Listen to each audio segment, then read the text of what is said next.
Hace ya 25 años que fue asesinado a tiros en Tijuana Luis Donaldo Colosio, delfín del entonces presidente Carlos Salinas y candidato del PRI a la presidencia. Desde el primer momento su homicidio pasó a formar parte del folclore mexicano. No existían aún los memes, pero en las calles, escuelas, talleres y oficinas del país se contaron decenas de chistes siniestros con Colosio como protagonista. Las accidentadas investigaciones oficiales fueron motivo de toda clase de especulaciones, de cartones y columnas en los diarios, de discusiones en la intimidad de las familias. El tema se volvió tradición nacional. Cada año vuelve a los encabezados y los diarios revuelcan las notas que ilustran las teorías de profesionales o amateurs, que, como suele suceder cuando un caso no se cierra satisfactoriamente, no han dejado de aumentar. Todo mundo en México, incluso quien era demasiado pequeño no había nacido, parece tener una opinión sobre los hechos de aquel 23 de marzo. Hasta Netflix, que aprovechó esta semana para poner a circular una serie alusiva. El caso Colosio es nuestro propio caso Kennedy. La tragedia de Lomas Taurinas cambió los rumbos de varios personajes cercanos a Colosio. Uno de ellos, Ernesto Zedillo Ponce de León, su coordinador de campaña, fue elegido candidato y ganó la presidencia. Después de cumplir su sexenio, Zedillo Ponce de León participó en organismos internacionales como el Centro para el Estudio de la Globalización de la Universidad de Yale y la Comisión Global de Políticas de Drogas de la Organización de las Naciones Unidas. Durazo Montaño regresó en la transición cuando Vicente Fox ganó la presidencia en 2000 y fungió como su secretario particular, pero renunció en julio de 2004. Hoy regresa como funcionario con López Obrador.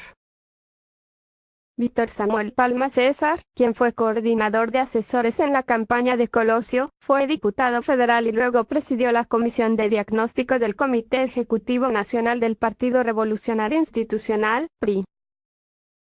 El encargado de comunicación social en la campaña de Colosio, Ramiro Pineda, se desempeñó con el mismo cargo en la bancada del PRI en la Cámara de Diputados entre 2009 y 2012. En la actualidad no figura en su partido. Otro personaje es Manlio Fabio Beltrones, entonces gobernador de Sonora. Fue diputado federal, senador y después asumió la dirigencia del PRI, cargo al que renunció en 2016, luego de que su partido sufrió una fuerte derrota en las elecciones intermedias. Uno de los investigados por la muerte de Colosio fue su encargado de seguridad, el general Domiro Roberto García Reyes. Como gobernador de Veracruz, Javier Duarte de Ochoa lo designó secretario de Seguridad Pública. Otros acusados de coparticipar en el asesinato del Colosio fueron Tranquilino Sánchez Venegas, Vicente Mayoral Valenzuela, Rodolfo Mayoral Esquer, Otón Cortés Vázquez y José Rodolfo Riva Palacio Tinajero. A ninguno se les pudo configurar alguna responsabilidad y quedaron libres.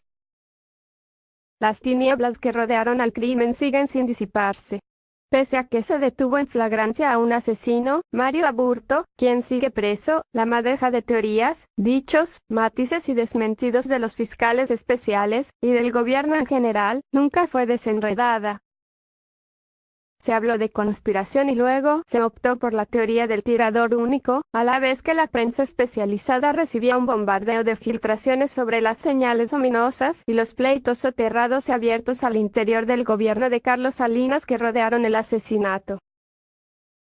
Pero para la mayor parte del público, siempre resultó inverosímil que un presunto lobo solitario como Aburto, a quien nunca se le pudo hacer decir una frase coherente en los interrogatorios y que cambió de versión varias veces, alegando que se le sacaron confesiones bajo tortura, resultara el único sentenciado. Sobre todo porque, hemos de recordar, a la muerte de Colosio la precedió un clima enrarecido por el asesinato del cardenal Juan Jesús Posadas en Guadalajara en 1993. Y la siguió el asesinato del secretario general del PRI, José Francisco Ruiz Massieu, la desaparición del diputado Manuel Muñoz Rocha, imputado en su muerte, y el arresto y prisión del hermano de Carlos Salinas, Raúl, acusado de ser su autor intelectual. Un decenio después se le exoneró. A pesar de tantos arrestos, procesos, expedientes, indagaciones, informes y comisiones, y de tantas idas y vueltas, un cuarto de siglo después son pocos quienes están convencidos de que los asesinos hayan recibido castigo y sepamos la verdad. Las consecuencias de la farsa institucional enturbiaron cualquier indagación posterior, desde Aguas Blancas a Ayotzinapa, pasando por las muertes accidentales de secretarios de Estado y conocidos episodios de represión, ejecuciones extrajudiciales, etc. Porque es ahora que salta por doquier la famosa consigna de fue el Estado cada vez que se comete un crimen de cierta envergadura en el país. Muy sencillo. Porque, desde tiempos de Colosio, el prestigio del Estado cuando se trata de hacer justicia anda por los suelos. Y luego de tantos años de tenebras, harían falta mucho trabajo y resultados contundentes para restaurarlo.